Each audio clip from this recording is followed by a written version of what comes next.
नमस्कार, मैं अदिति ओझा और आप देख रहे हैं विजडम न्यूज। स्वागत है आपका विजडम टॉप 10 में। दिल्ली के सीएम अरविंद केजरीवाल का बड़ा ऐलान, कहा दिल्ली नगर निगम चुनाव में आम आदमी पार्टी जीती तो घुमाएंगे अयोध्या। दिल्ली नगर निगम का चुनाव जैसे जैसे नजदीक आ रहा है, हर पार्टी की जोर आजमाइश तेज है। इसी बीच दिल्ली के सीएम ने एक बड़ा ऐलान किया है और कहा, जिस तरह पिछली बार विधानसभा चुनाव जीतने पर रामेश्वरम घुमाया था, उसी तरह इस बार नगर निगम में आम आदमी पार्टी जीती तो सबको अयोध्या घुमाया जाएगा। वहीं भारतीय जनता पार्टी पर निशाना साधते हुए सीएम केजरीवाल ने कहा कि भाजपा अब एक वीडियो कंपनी बन गई है, हर शुक्रवार एक वीडियो जारी करती है। भाजपा सुबह फिल्म रिलीज करती है और शाम तक वह फ्लॉप शो साबित होता है। भाजपा की पिक्चर में न डांस होता है न गाना।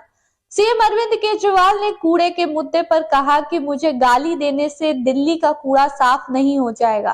भाजपा ने एमसीडी में काम किया होता तो आज चुनाव में उन्हें 17 मंत्री और सीएम प्रचार के लिए नहीं उतारना पड़ता। पीएम मोदी पर कांग्रेस अध्यक्ष खड़गे ने की आपत्तिजनक टिप्पणी। गुजरात विधानसभा चुनाव अब अपने अहम मोड़ पर आ गया है। नेताओं की तीखी बयानबाजी शुरू हो गई है। कांग्रेस अध्यक्ष मल्लिकार्जुन खड़गे ने पीएम मोदी को लेकर आपत्तिजनक बयान दिया है। इस पर भाजपा की प्रतिक्रिया सामने आई है। मंगलवार को भाजपा प्रवक्ता संबित पात्रा ने कहा कि कांग्रेस अध्यक्ष मल्लिकार्जुन खड़गे ने पीएम मोदी पर आपत्तिजनक टिप्पणी की है। गुजरात के बेटे के लिए इस तरह की भाषा का इस्तेमाल करना सही नहीं है। बता दें, कांग्रेस अध्यक्ष मल्लिकार्जुन खड़गे ने गुजरात में एक रैली को संबोधित करते हुए प्रधानमंत्री मोदी के चेहरे पर वोट मांगने पर तंज कसा था। इसको लेकर भाजपा ने कांग्रेस पर निशाना साधा है। भाजपा प्रवक्ता शहजाद पूनावाला ने कहा कि कांग्रेस एक व्यक्ति का विरोध करते करते संवैधानिक पदों का विरोध करने पर उतर आई है। खड़गे का पीएम मोदी के बारे में वक्तव्य संयोग नहीं, वोट बैंक प्रयोग और उद्योग है। साथ ही कहा कि कांग्रेस अभिजात वर्ग और वंशवाद की पार्टी है। ये राजशाही मानसिकता से ग्रसित है। कांग्रेस एक ऐसे पीएम को स्वीकार नहीं कर सकती जो एक विनम्र परिवार से आता है। ये एक चाय वाला था जो गरीब समाज से आया है। 1 दिसंबर को होगा आफ्ताब पूनावाला का नार्को टेस्ट। दिल्ली की साकेत कोर्ट ने तय की तारीख। श्रद्धा मर्डर केस में आरोपी आफ्ताब पूनावाला की सुरक्षा बढ़ा दी गई है। सोमवार को एफएसएल दफ्तर से बाहर लाए जाते समय उस पर हमले की कोशिश की गई थी। इसके बाद से तिहाड़ जेल प्रशासन अलर्ट मोड पर है। मंगलवार को आफ्ताब के पॉलीग्राफी टेस्ट का एक और चरण हो रहा है। इसके लिए जेल से एफएसएल दफ्तर लाए जाते समय सुरक्षा के कड़े बंदोबस्त किए गए।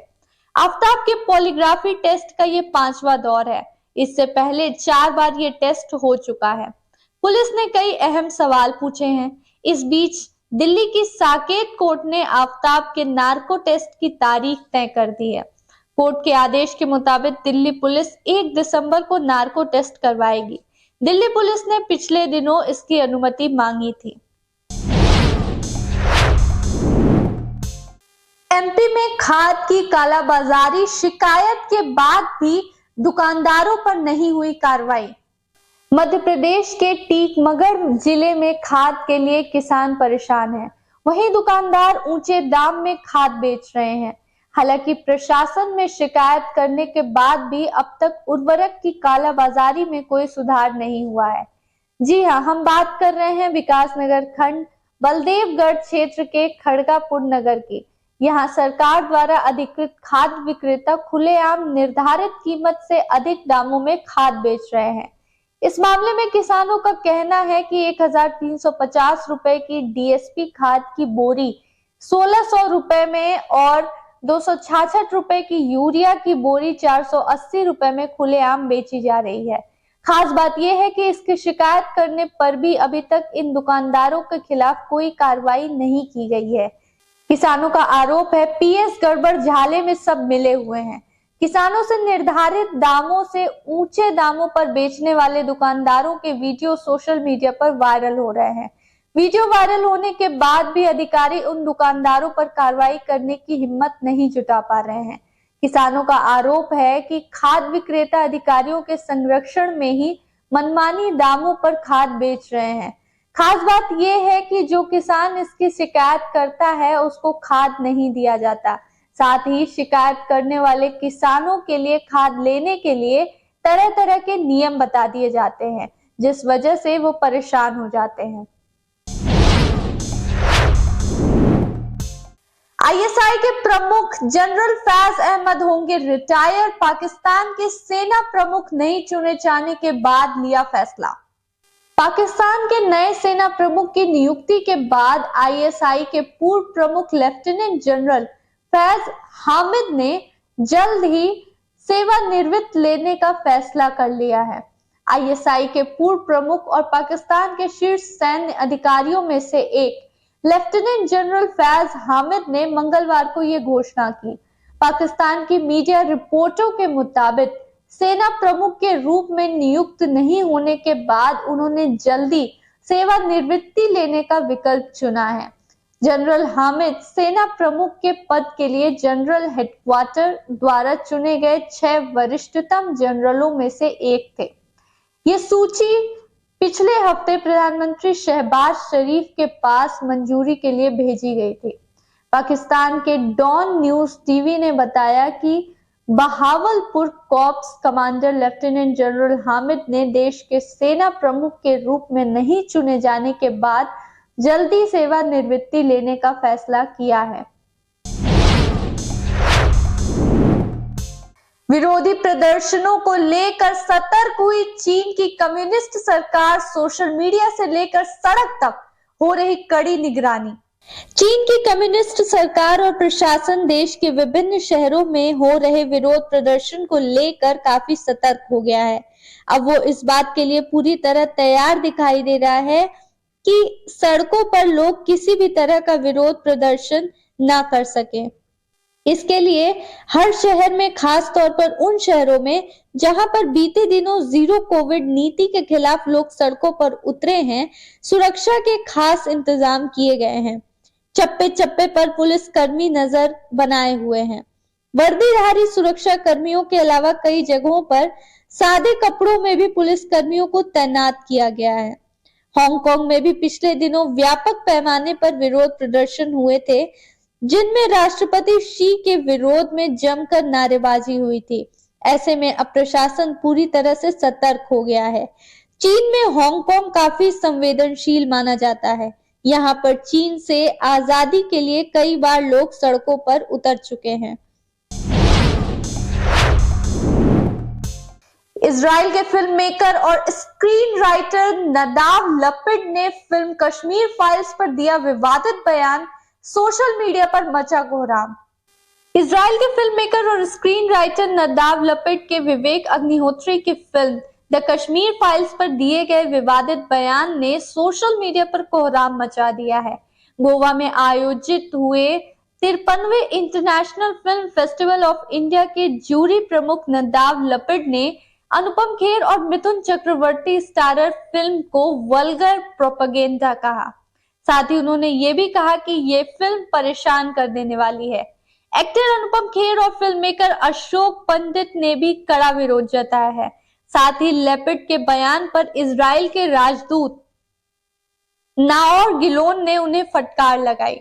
गिलोन ने बयान पर खेद जताते हुए कहा कि मुझे आपके बयान पर शर्म आती है।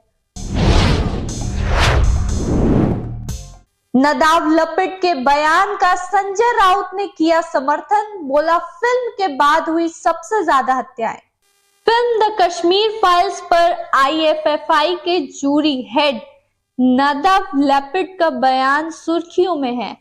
आईएफएफआई जूरी हेड की टिप्पणी पर शिवसेना नेता संजय राउत ने कहा, ये हैशटैग कश्मीर फाइल्स के बारे में सच है।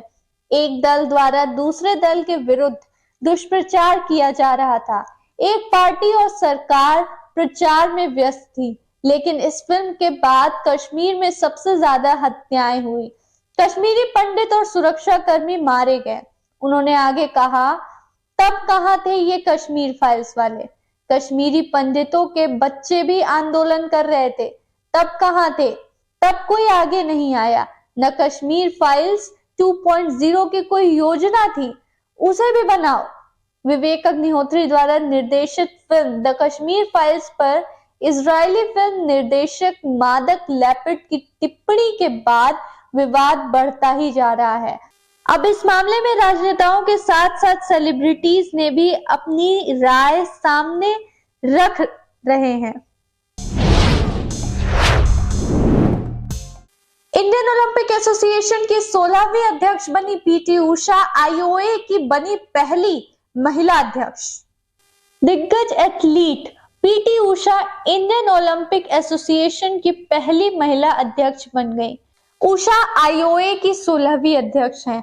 वो एक्टिंग प्रेसिडेंट आदिल सुमरीवाला की जगह लेंगी। दिसंबर 2017 से मई 2022 तक नरेंद्र बत्रा प्रेसिडेंट रहे। इसके बाद 25 मई को अनिल खन्ना एक्टिंग प्रेसिडेंट बनाए गए। 21 अगस्त को उनकी जगह सुमरीवाला ने ली। अब Usha full time IOA president बन गई हैं। गृह राज्य मंत्री और पूर्व खेल मंत्री किरण रिजिजू ने उषा को अध्यक्ष बनने पर बधाई दी। सोशल मीडिया पोस्ट में कहा, भारत की legendary golden girl Shrimati P T Usha को आईओए अध्यक्ष बनने पर बधाई।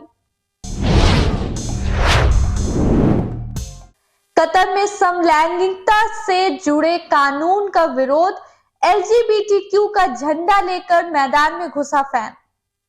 कतर में फीफा विश्व कप 2022 की शुरुआत से पहले ही समलैंगिकता का मुद्दा लगातार चर्चा में रहा था। कतर में समलैंगिकता के कानून काफी मुश्किल है और कई खिलाड़ियों ने कहा था कि वह एलजीबीटीक्यू समुदाय के प्रदर्शन का हिस्सा बनेंगे। कतर में समलैंगिकता को अपराध माना जाता है। यहाँ किन्नरों को भी मेडिकल ट्रीटमेंट के जरिए समान महिला या पुरुष बनाने की कोशिश की जाती है। वहीं अन्य देशों में समलैंगिकता को मान्यता मिल चुकी है। इस बीच फीफा विश्व कप में पुर्तगाल और उरुग्वे के मैच के दौरान एक फैन एलजीबीटीक्यू समुदाय का झंडा लेकर मैदान में घुस गया। इसके बाद अधिकारियों ने उस फैन को पकड़ा और उसके झंडे छीन लिए। इससे पहले कतर के अधिकारियों ने ब्राजील के फैन से उसका झंडा छीन लिया था, क्योंकि उन्हें लगा कि ये एलजीबीटीक्यू समुदाय का झंडा है। हालांकि बाद में अधिकारियों को इस मामले में माफी मांगनी पड़ी थी। पुर्तगाल और उरुग्वे के मैच में जो फैन एलजीबीटीक्यू समुदाय का झंडा लेकर मैदान में घुसा था, उसने खास टी शर्ट भी पहनी थी। इस टी शर्ट में सुपरमैन का लोगो था और लिखा था कि यूक्रेन को बचाएं। हालांकि इस मामले पर ज्यादा बवाल नहीं हुआ, लेकिन कतर में समलैंगिकता के कानून का विरोध जरूर दर्ज हुआ। अभी के लिए बस इतना ही। फिर हाजिर होंगे कुछ और सुर्खियों के साथ। तब तक देखते रहिए विजडम न्यूज।